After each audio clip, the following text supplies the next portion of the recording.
Samedi 4 décembre 2021, très chers téléspectateurs et amoureux du grand magazine Écho de l'école des communicateurs, bienvenue à ce nouveau numéro consacré exclusivement sur le retrait de l'église catholique et protestante au sein de la plateforme de confession religieuse. Est-ce un aveu d'échec? On en parle sur ce plateau avec nos invités qui sont sur place. Alors, mesdames et messieurs, l'école de communicateurs est apolitique. Ça, c'est une précision. Mais vous devez comprendre que ce membres sont de scientifiques. Alors, ils ont le plein droit de réfléchir sur les questions liées à l'actualité socio-politique du pays. Alors, nous sommes avec eux sur ce plateau. Il s'agit ici de Daniel Kitenge. Daniel Kitenge, bonjour. Bonjour Nathan Kianza. C'est un plaisir pour moi d'être ici dans ce plateau.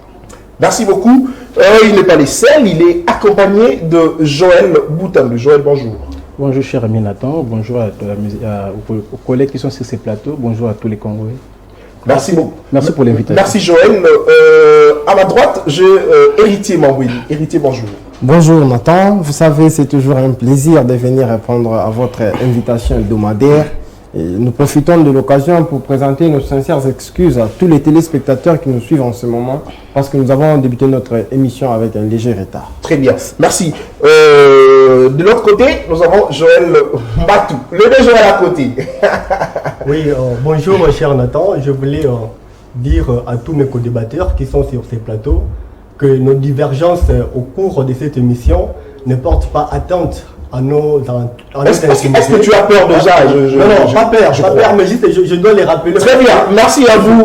Merci à vous Joël Matou. De l'autre côté, c'est le porte-parole adjoint de l'école de communicateurs, Jonas Champa. Bonjour. Bonjour cher Nathan. Vous savez, reconnaître une nécessité est une chose, la réaliser en est une autre. Mais j'ai un biscuit concernant la discrimination que subissent les enseignants de plein fouet dans une république de ce qu'on peut dire la république des honorables qui déshonorent les députés. Merci beaucoup. Les enseignants de province subissent une discrimination dans la mesure où ils gagnent un salaire minimum par rapport à celui des enseignants. Merci Jonas. Merci Jonas. C'est une chose à condamner. Merci Jonas. Ouais. Alors, chers invités, je suis très heureux de vous recevoir sur ce beau plateau de Semaine 13 Télévision. Alors, nous allons rapidement, pendant une minute à chacun, réfléchir sur l'affaire du ministre de l'EPST qui était arrêté. Honoraire. Et puis, honoraire, voilà, qui était arrêté et puis a été libéré. Et voilà, aujourd'hui, il est recherché par la justice. C'est pour qu'il puisse retourner en prison. Et parce qu'on nous informe ici que c'était une erreur de le libérer alors qu'il n'était pas prévu qu'il puisse être libre. Alors, nous allons réfléchir très rapidement pendant une minute. Daniel Kitenge. Ouais. Une minute. Merci beaucoup pour la question, M. Nathan Kianza. Vous savez, il y a un certain moment, nous commençons à observer la théâtrisation de la justice congolaise. Il se passe tellement de choses qui ne sont pas vraiment bien.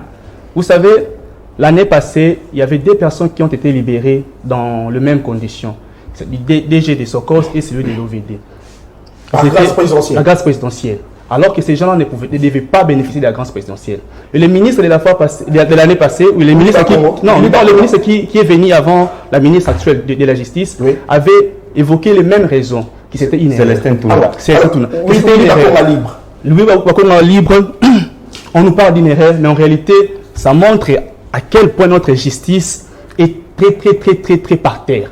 Parce qu'on ne peut pas admettre qu'une ministre de la Justice vienne à la télé pour nous dire que c'était une erreur. Merci beaucoup. C'est vraiment inconcevable. Comment on peut l'expliquer?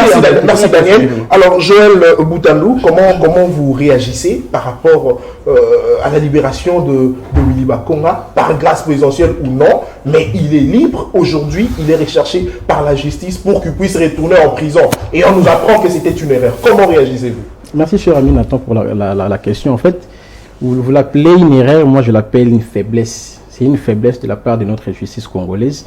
Je pense qu'ils doivent améliorer leur façon de gérer en fait les choses.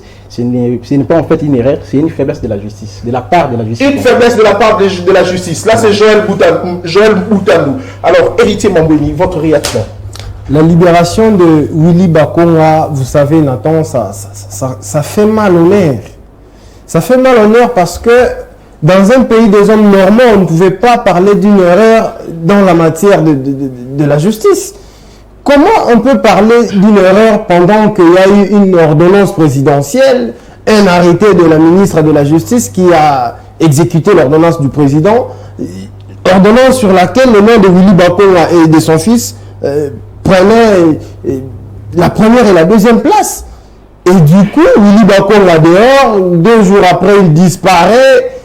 Toute honte, lui, la ministre nous parle d'une erreur. Ça, c'est de la comédie. C'est une comédie. C'est une comédie, là, c'est selon vous. Alors, Joël Mbatou, votre réaction. Aujourd'hui, Willy Bakonga serré en Suède. Comment réagissez-vous?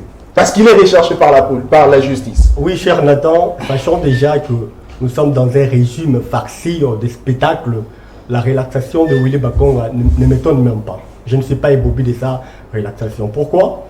Parce que vous savez, il y a un grand auteur, il s'appelle Muammar el-Kadhafi, qui a parlé de la base politique de la 3e théorie universelle. Il voulait dire quoi dans cette théorie? Il lui dit que le problème de l'appareil, le problème politique de l'appareil de gouvernement est un problème qui touche presque toutes les sociétés modernes. Pourquoi? Parce que, vous savez, de nos jours, la lutte, pardon s'il vous plaît, je vais terminer. Allez-y, les régimes politiques et l'ensemble des régimes politiques est le résultat de la lutte que se livrent les appareils pour parvenir au pouvoir. Et dès qu'on est au pouvoir, vous verrez que le pouvoir est concentré entre les mains d'une classe qui ne fait que concevoir ce pouvoir-là alors aux défaveurs de la population. Donc on dira déjà que ce sont des apparences démocratiques, c'est la dictature. Il ne faut pas qu'on parle d'une erreur. Merci beaucoup. On devait être libéré. Merci Joël Mbatou. Alors Jonas Champa, Willy Bakonga, ancien ministre de l'Éducation. Oui, je suis ancien ministre de l'Éducation. L'élégance voudrait que, bien que l'éducation, comme le ministère de l'Éducation, c'est un ministère où le ministre de tutelle doit être exemplaire. Aujourd'hui, la justice évoque une erreur dans sa libération. Est-ce que l'élégance voudrait que Willy Bakonga puisse lui-même retourner en prison? Oui, je vais planter les décors. Je vais planter les décors avant. Avant de répondre. Je vais m'organiser pour répondre à votre question. Très bien. Alors, il faut d'abord une démystification du concept erreur des droits. Quand est-ce qu'il y a erreur des droits? En droit administratif, il y a erreur des droits lorsque l'autorité administrative qui prend une décision juridique, laquelle décision découle de la loi, n'a pas la maîtrise au fait de cette décision. Parce que la loi, c'est le fondement même de la décision juridique. Il y a les 3 cas qui déterminent l'erreur des droits. Il vous reste 30 secondes. Allez-y. Les 3 cas qui déterminent l'erreur des droits, vous avez les cas d'inexistence de la loi, vous avez le refus d'application de la loi et la mauvaise interprétation de la loi. Peut-on dire qu'il y a erreur? Et s'il y a erreur, cela remet en cause les actes administratifs que posent les autorités. Je voudrais rappeler à Héritier qui a dit que sur l'ordonnance, il y avait le nom de Willy Bakonga. C'est faux. Il ne faut pas venir raconter des racontards ici, monsieur. Tu n'as pas lu l'ordonnance. Nous avons vu. Non. C'est l'ordonnance circulée sur les réseaux sociaux. Écoutez, s'il vous plaît. L'ordonnance dont on fait règle. Vous savez, nous sommes des scientifiques. Oui. Il y a des gens qui nous suivent. Oui. L'émission a un caractère pédagogique. Il ne faut pas venir dire du Très bien. Accordez-moi quelques poussières de secondes pour recadrer mon... Allez-y. Vous avez 20 secondes. D'accord. L'ordonnance a été une ordonnance collective. Oui. C'est une ordonnance collective. Et l'article 87 de la Constitution octroie au président de la République la compétence. Ça, nous le savons. Donc, si l'erreur il y en a, oui. Vous savez, il y a ce que nous appelons les principes de collaboration interinstitutionnelle. Merci beaucoup, Jonas Champa. Avec, s'il vous plaît. Merci, Jonas Champa. J'ai fini mon propos. Allez-y. Les principes de collaboration interinstitutionnelle qui riment avec la séparation assouplie des pouvoirs. Oui. C'est dans ces mécanismes de collaboration que la ministre a pris l'arrêté et l'arrêté qui doit être exécuté par le procureur. Merci à vous. Alors, merci à vous, mesdames, messieurs. Qui doit, s'il vous plaît, Jonas. Madame, messieurs, nous entrons dans le vif du sujet. Nous allons aujourd'hui parler du retrait de l'Église catholique et protestante au sein de la plateforme de confession religieuse. Aujourd'hui, l'Église catholique s'est retirée, l'Église protestante mêmement. L'Église de réveil aujourd'hui, c'est celle qui chapeaute la plateforme de confession religieuse avec son représentant Dodo Kamba. Nous allons réfléchir avec nos invités sur ce plateau. Qui prend la main? Daniel Kitenge. Comment réfléchissez-vous par le fait que l'Église catholique et protestante se retire de la plateforme de confession religieuse? Merci beaucoup Nathan Kianza pour la parole. Je dirais directement que je ne vois pas à quoi on peut donner autant d'importance au retrait de l'Église catholique et à l'ECC. Dès lors que cette organisation, cette plateforme n'a aucune importance dans ces pays. Depuis que cette plateforme existe, dis-moi, qu'est-ce que cela a déjà apporté dans ces pays? Le choix des animateurs. Parlons des choix des animateurs. Depuis le début de cette plateforme, est-ce qu'ils se sont jamais mis d'accord sur un point? En 2006, vous allez vous rappeler, il y a eu encore des couacs en 2006. En 2011, même, il y a eu des couacs. Il y a eu toujours ces mêmes choses. En 2018, il y a encore eu des couacs. Et nous voilà encore en 2023, il y a encore eu des couacs. Mais nous sommes c'est ça. Je une jeune démocratie. Pourquoi ne pas accepter aller avec ces couacs pour enfin rectifier les tirs? Mais ces couacs-là, dès lors que ça nous amène nulle part, pourquoi on doit continuer à donner tant d'importance à un groupe de gens? Bon, je respecte les hommes de Dieu. Oui. Je respecte énormément les hommes de Dieu. Mais pourquoi devons-nous continuer à donner les sorts des élections de notre pays à ces hommes de Dieu-là qui ne n'honorent jamais à aucun moment leur fonction de pasteur? Parce qu'ils sont pasteurs, c'est eux qui devaient nous conduire. Mais ils ne le font pas. Pourquoi ils ne le font pas? À cause des intérêts personnels. Chaque homme de Dieu, chaque personne a son appartenance politique. C'est ça qui fait défaut. Chacun a son candidat. Pourquoi continuerons-nous à donner autant d'importance à ces groupes de gens-là, à ces 8 personnes? Vous, parce qu'on ne peut pas donner de l'importance, que comptez-vous faire alors? Alors, il faut réfléchir comment on peut commencer à organiser la plateforme des confessions religieuses. Cette plateforme doit cesser d'exister parce que ça ne contribue absolument à rien. On doit réfléchir comment on peut faire pour remettre la responsabilité au ministère de l'Intérieur. Oui, on peut le faire comme ça. Merci. Ces gens-là ne nous aident à rien. Merci à vous, Daniel Kitenge. Alors, Joël Boutamou, est-ce qu'aujourd'hui, l'opposition se sent-elle orpheline de catholiques et de protestants? Cher ami Nathan, merci pour la parole. En fait, je suis l'homme le plus irré de ces plateaux. L'homme le plus irré? L'homme le plus irré, en fait, je dirais, seuls les inconstants qui peuvent défendre, l'inconstance de l'Église catholique. Je l'ai dit ici. Église catholique inconstante? Inconstante. Je dis seuls les inconstants qui peuvent défendre l'inconstance de l'Église catholique. Très bien, allez-y. Je vais expliquer pourquoi l'Église catholique est constante. Voilà. Je vais vous rappeler une histoire au passé. Lors de l'élection de 2018, lors de la proclamation de l'élection de 2018, le président de la CENI publie les élections, il publie les gagnants des élections, président Félix-Antoine Tshisekedi. Ouais. L'Église catholique dit, nous avons tous les résultats. Nous connaissons les vrais gagnants. Et après, nous avions attendu. C'était qui les vrais gagnants? L'Église catholique nous dit il connaissait les vrais gagnants de l'église de l'élection de 2018. Oui. Tandis que cela signifie simplement les gagnants dont la CENI avait publié n'étaient pas les vrais gagnants. Et après, ils avaient organisé une cérémonie au stade de Martyrs. Oui. Le président de la République était invité. Oui. Il leur avait remis une jupe costaud. Ils ont changé de position. Il s'était collé maintenant. Écoutez, vous voulez dire que l'Église catholique est facile à corrompre? C'est ça que vous voulez dire? Pas facile à corrompre, mais l'Église catholique est versatile. Très bien. Elle n'a pas la position fixe. L'Église catholique n'est pas constante dans sa position. Elle change de position à tout moment. C'est le mouvement des... Non, mais aujourd'hui, vous dites que l'Église catholique est inconstante, tout ça parce qu'elle s'est désolidarisée de cette plateforme de confession religieuse, ou alors c'est parce que l'Église catholique a demandé à l'opposition de ne pas se rattacher à elle parce qu'eux ne sont pas de l'opposition. Vous le dites peut-être c'est par rapport à ça. Mon cher ami Nathan, je vais vous rappeler que lors de la marche de la Mouka en Gab jusqu'à la première, l'Église catholique n'était pas participante.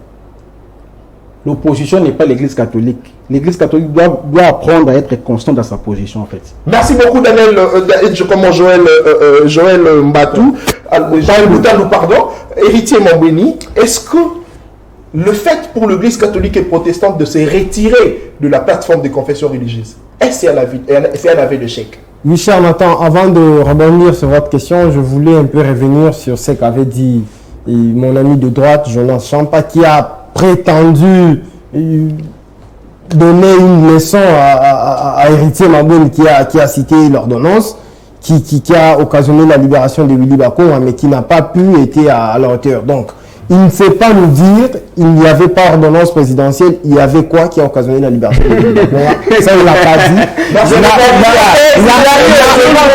S'il vous plaît, le nom, je laisse s'il vous plaît.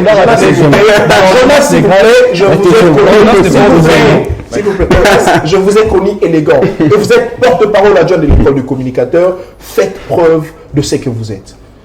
Et je crois qu'on s'est compris. Justement, je n'avais pas non plus parlé d'une ordonnance individuelle, mais j'avais dit que le nom de Willy Bakonga et de son fils faisait partie de la liste des gens qui étaient repris sur l'ordonnance. Merci beaucoup pour cette précision. Allez-y maintenant. Est-ce le chèque pour l'Église catholique de se retirer de la plateforme des confessions religieuses? Je ne pense pas. Au contraire, c'est une décision courageuse en même temps et conséquente. Oui. Je vais m'expliquer. Oui. Courageuse parce que quand vous regardez l'organigramme de la plateforme des confessions religieuses, la notoriété de cette plateforme est tirée de l'Église catholique et même de l'Église protestante. On peut bien nous boucher les oreilles avec la prétendue majorité qui n'est qu'une majorité de fait, mais en réalité, la majorité de l'Église catholique et de l'Église protestante est une majorité sociologique et sociale. Parce que l'Église catholique regorge 75% des fidèles, ou 75% plutôt des fidèles de la couche sociale de la population de la RDC. Ouais. Et donc, le retrait de l'Église catholique aura des conséquences positives et négatives de cette plateforme. Négatives, par exemple, parce que ils vont plus désigner les successeurs de Denis Kadima et ils vont plus être ensemble avec les autres présidents de confessions religieuses des autres églises. Mais on peut dire que l'Église catholique est versatile. Parce que je vais vous rappeler, lorsque l'Église catholique avait contesté le pouvoir du président Félix Tshisekedi, l'élection du président, s'il vous plaît, l'élection du président Félix Tshisekedi était contestée par l'Église catholique. Est-ce qu'à ce moment, elle ne faisait pas partie de l'opposition? Lorsque votre invité a appelé, a d'ailleurs prononcé l'Église catholique versatile, je me suis senti dans un autre monde parce que c'est des analyses aux allures d'un militant de la Mouka. Ça, je le dis. C'est des analyses aux allures d'un militant de la Mouka parce que l'Église catholique a demandé à l'opposition de prendre ses responsabilités. L'Église catholique n'est pas un parti politique de l'opposition. L'Église catholique, c'est une Église qui a sa mission, qui a ses principes et les domaines dans lesquels elle évolue. Et donc, elle va tirer toutes les conséquences possibles de son retrait de la plateforme de confession religieuse. Et je pense que l'abbé Cholé, qui a annoncé cette nouvelle, a été très bien clair dans ses propos. Et moi, je ne vois aucun mal que l'Église catholique et l'Église protestante se retirent de cette plateforme qui est devenue d'ailleurs un groupuscule de personnes qui se tapent de l'argent de l'État à l'hôtel du fleuve. Ça, vous le savez tous. Merci beaucoup, héritier Mambweni. Alors, Joël Mbatou, est-ce qu'aujourd'hui, l'Église catholique se sent-elle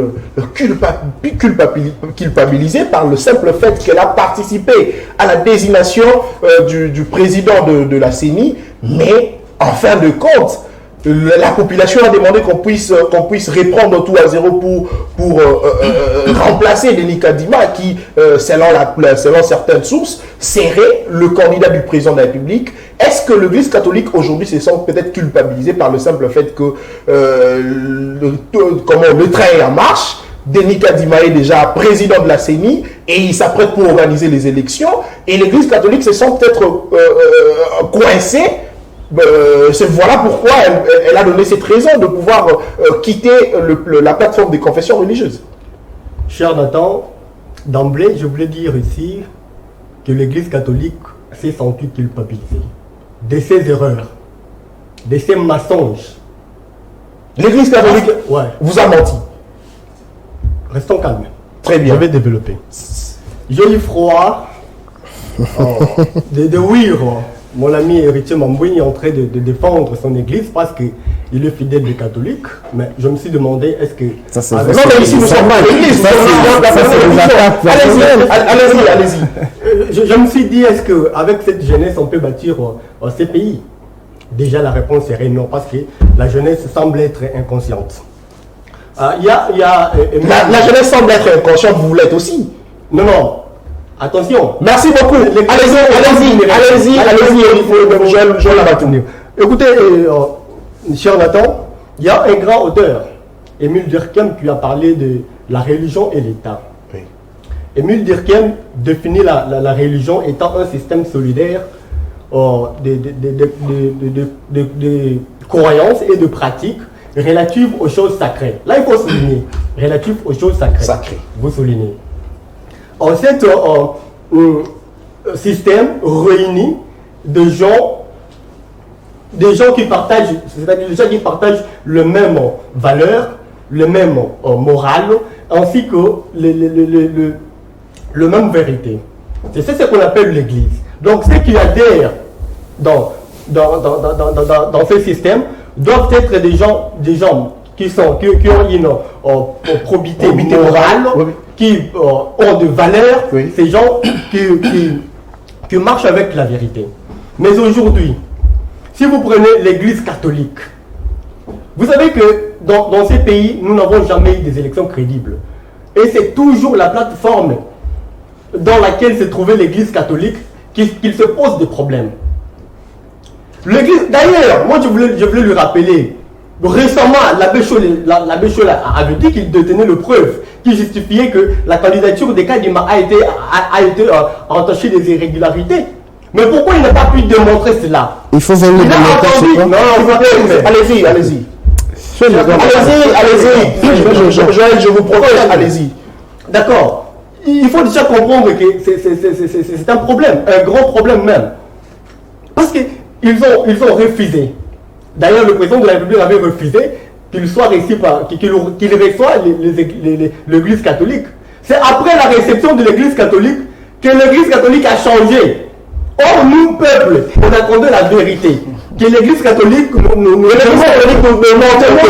et blanc que la candidature des Kadima a été entachée des irrégularités. Chose qui n'a pas été faite. Mais aussi de la corruption qu'elle avait parlé. Oui, prétendument. C'est ça qu'on attendait. Ouais, mais l'Église catholique n'a pas pu nous les démontrer. Maintenant, où est-ce que le peuple va encore faire asseoir sa volonté? On est confus. Là, maintenant, je rejoins le SG pour dire qu'on peut donner cette chance au ministère de l'Intérieur. Peut-être le ministère peut nous organiser des élections crédibles. Merci beaucoup. Je conclue, je cite là, parce que les églises catholiques, cette plateforme a démontré noir sur blanc que c'est une plateforme de corrompus, de la honte. Une plateforme de la honte. Merci à vous. Merci Joël. Une solution à Jonas Champa, je suis à vous. L'église catholique ne plus. On doit passer à l'essentiel. Dodo Kambé aujourd'hui, président de cette plateforme de confession religieuse, comment vous réagissez juste quelques jours après le retrait de l'église catholique et protestante? Aujourd'hui, Dodo Kamba se retrouve à la tête de cette plateforme de confession religieuse. Quelle est votre réaction? Vous savez, un homme intelligent, lorsqu'il se perd, c'est tout le monde, même les téléspectateurs, qui se rendent compte qu'il s'est perdu. Vraiment. C'est le cas d'héritier. Non, allez-y.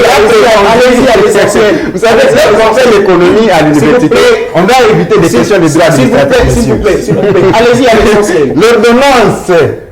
L'ordonnance de grâce présidentielle collective, on n'insère pas les noms individuellement. J'ai parlé du principe de collaboration interinstitutionnelle. Allez-y, la séparation de pouvoir. S'il vous plaît. Monsieur, c'est une notion qu'il doit apprendre. Alors, allez-y à l'essentiel. Joël a parlé de la transhumance de l'Église catholique. Je voudrais lui poser cette question. Non, l'Église catholique était où? et est allé vers où? C'est ça la transhumance. On transhume lorsqu'on est quelque part et on se déplace vers une autre plateforme. Okay. Il doit nous expliquer ça pour que les téléspectateurs puissent tirer ne serait-ce que des leçons. Je reviens sur l'héritier qui a parlé de la majorité que détiendrait l'Église catholique. Mais c'est faux, monsieur. As-tu mené des enquêtes pour déterminer que l'Église catholique détiendrait une majorité? Lorsqu'on se réunit, d'ailleurs ce ne sont pas toutes les plateformes religieuses qui sont dans la plateforme des confessions. Ce ne sont pas toutes les églises qui ont adhéré. Voilà. Il y a la liberté d'adhésion et la liberté d'association qui garantit dans notre pays. Ouais, oui. Alors, héritier devrait nous dire ça. Maintenant, elles sont à 8, les confessions religieuses. On ne dit pas que parce que vous avez beaucoup d'églises que vous-même vous connaissez, vous prétendez avoir, que vous devez avoir 2 voix. Non, c'est 8 voix. C'est tout. Et c'est ce qu'il doit comprendre. Ce sont des choses qui l'échappent apparemment. Je ne sais pas comment... Répondez alors à la question. Répondez à la question. Je voudrais dire quoi? Les confessions religieuses ont un problème de conflit d'intérêts. Il y a conflit d'intérêts lorsque une personne qui se trouve à qui on a donné la fonction de remplir les rôles, de jouer les rôles d'intérêt général, et ses intérêts personnels entrent en concurrence avec la mission qui lui a été confiée. Vous voyez? C'est ce qui se trouve. Alors, les églises se trouvent dans une dynamique où ils doivent défendre d'abord leurs propres intérêts et par la suite voir l'intérêt général, alors que la mission qui leur est confiée, la mission de désignation d'un candidat qui doit organiser des élections, c'est une mission noble. Et cela ne peut pas passer par consensus. Parce qu'aujourd'hui, nous avons ce que nous appelons le management résultat. Parce que les actions publiques de l'État actuellement doivent aussi bénéficier à la population. Merci. Lorsqu'on peut... s'il vous plaît, oui. Lorsqu'on va aux élections, on dépense pas moins d'1 milliard de dollars.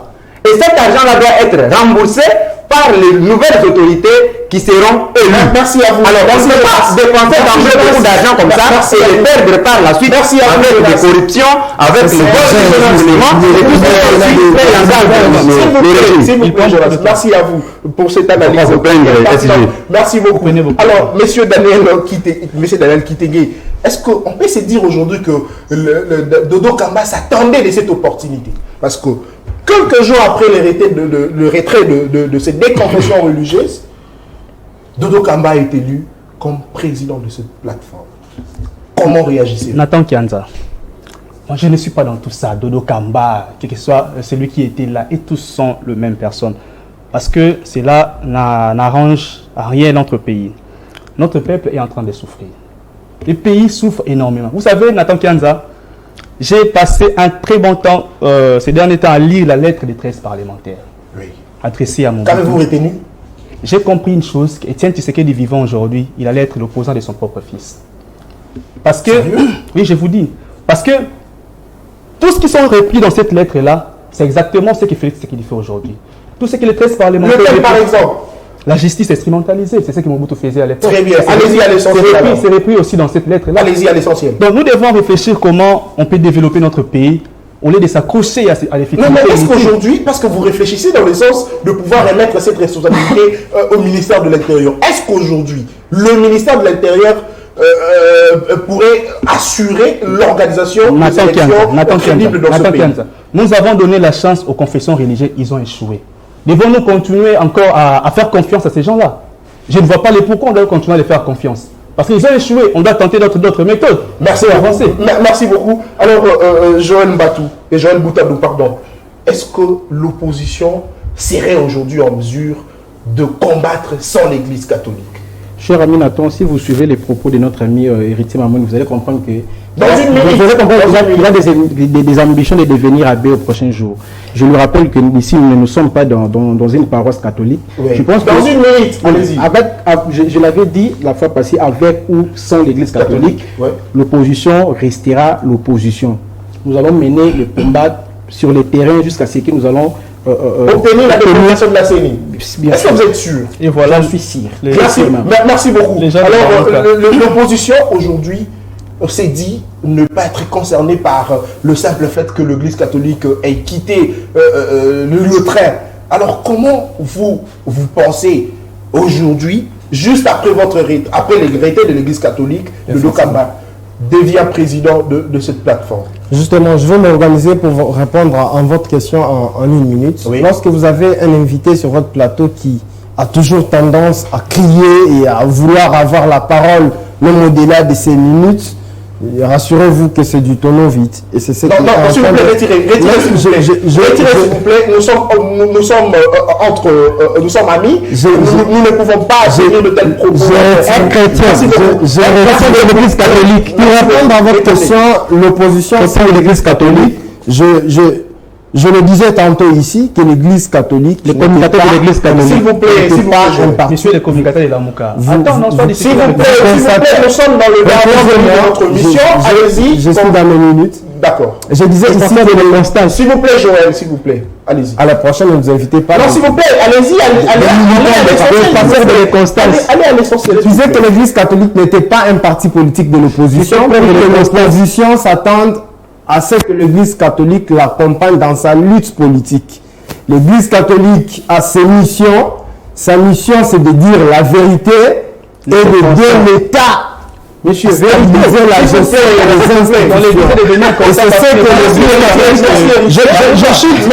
Je cite l'Église catholique et référence à notre la vérité. Merci. Dans sa conférence, elle me met au chef de l'État qui parle. Non, mais si le juge n'a pas changé, c'est la vérité dont tu parles. Monsieur, la prochaine, ne nous invitez pas de nous faire parti politique. C'est ne nous invitez pas de militants de parti politique à la prochaine. Joël, s'il vous plaît, vous dérangez l'émission. Je vous ai connu élégant. Vous devez être constant. Si nous sommes ici, c'est parce que les autres sont à la maison, ils nous suivent. Nous devons du respect à ceux qui nous suivent. Merci. Alors, la prochaine fois, je vais sanctionner. Ça, c'est une vérité. Merci. Respectons le téléspectateur. Joël Matou, vous avez 1 minute, concluez. Allez-y rapidement. Oui, merci cher Nathan. Je vais dans 7 minutes balayer ce qu'a dit. Vous avez 1 minute. Vous avez 1 minute. Lorsqu'il dit que l'Église catholique a le rôle de dire la vérité, je voulais rappeler ici en épistémologie, la vérité c'est la correspondance entre la réalité et les idées. Donc la vérité reste absolue. Lorsque les idées et la réalité ne se correspondent pas, il ne faut pas dire que... Tout dépend de ce que vous la réalité sur le terrain... Merci beaucoup. Je conclue à la fin pour finir ici. L'Église catholique n'incarne pas l'opposition. Ça ou avec l'Église catholique, l'opposition va toujours gagner. Merci à vous. 1 minute, concluez. Vous savez, s'il vous plaît. Joël, s'il vous plaît. On doit se mettre d'accord. J'ai le droit de choisir. Je dois dire, s'il vous plaît. Non, vous n'avez pas le droit parce que c'est moi qui conduis les débats.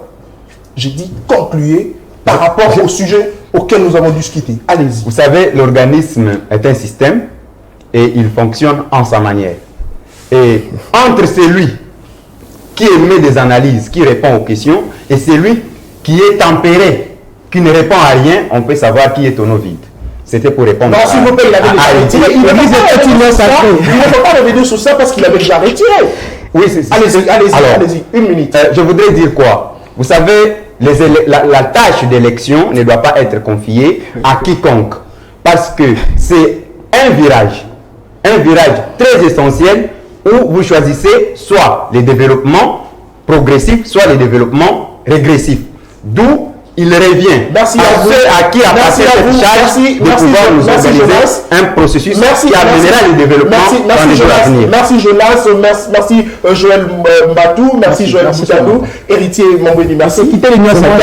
Je ne suis pas de l'Union sacrée malheureusement. Vous ne serez pas le Ça a été un plaisir pour moi de vous présenter cette émission Écho de l'école de communicateurs. Si vous l'avez aimé, dites merci comme ça à André Anzola Messo, Glodine Zita, Joël Mouka, qui ont concouru pour la réalisation de cette belle émission Écho de l'école de communicateurs. Quant à moi, je vous dis merci et le rendez-vous est pris pour le samedi prochain avec le même plaisir. Au revoir. Quittez l'Union sacrée,